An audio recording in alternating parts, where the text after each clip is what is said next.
Opäť sa vám prihováram prostredníctvom tohto kanála bez súdu typy Naty.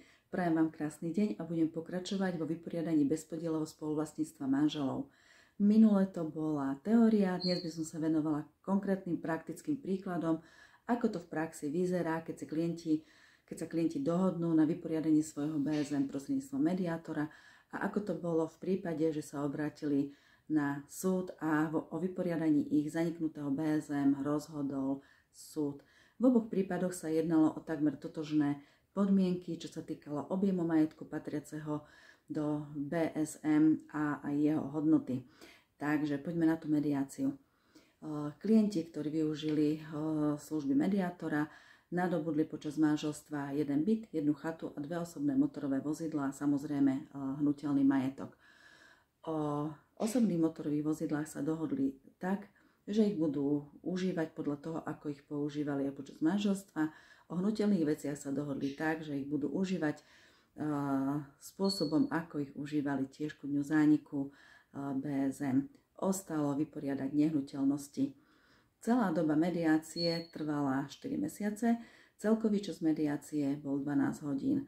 S klientmi som sa stretla celkovo 5 krát. Títo klienti si vybrali okrem osobných stretnutí aj možnosť asynchronnej mediácie, a to je komunikácia prostredníctvom mediátora cez e-maily, čo značne zefektívnilo celý mediačný proces.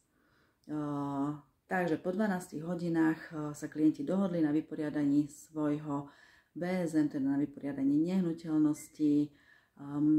Odmena mediátora v tomto prípade nepresiahla 1000 eur.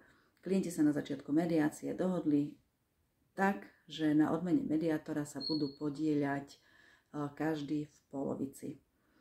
Veľmi podobný príklad bol prípad manželov, ktorí taktiež počas manželstva nadobudli jeden byt, jedno zariadenie na rekreáciu, teda chatu a dve osobné motorové vozidlá, samozrejme hnuteľný majetok. Títo manželia sa však okrem osobných motorových vozidiel, ktoré si rozdelili tak, ako ich užívali počas manželstva, nevedeli dohodnúť ani na vyporiadaní hnuteľných vecí, nevedeli sa ustáliť na hodnote nehnuteľnosti a na výške vyrovnacích podielov.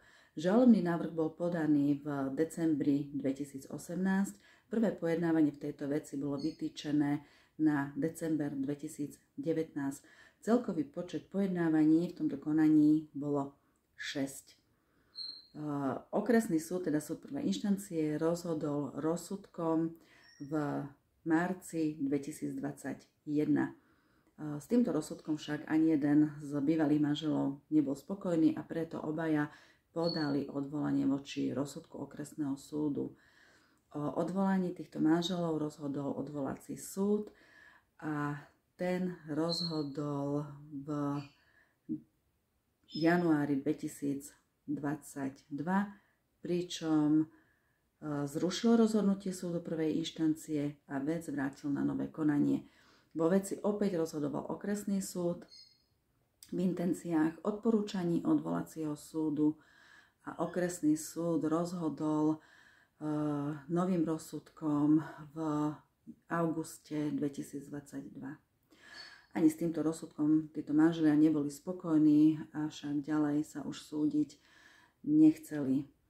Takže celé súdne konanie trvalo 4 roky. Klienti, alebo teda bývalí manželia, spokojní neboli, čo je veľmi zaujímavé alebo veľmi podstatné. Len súdny poplatok pri hodnote majetku tiež približne 250 000 eur bol 7500 eur.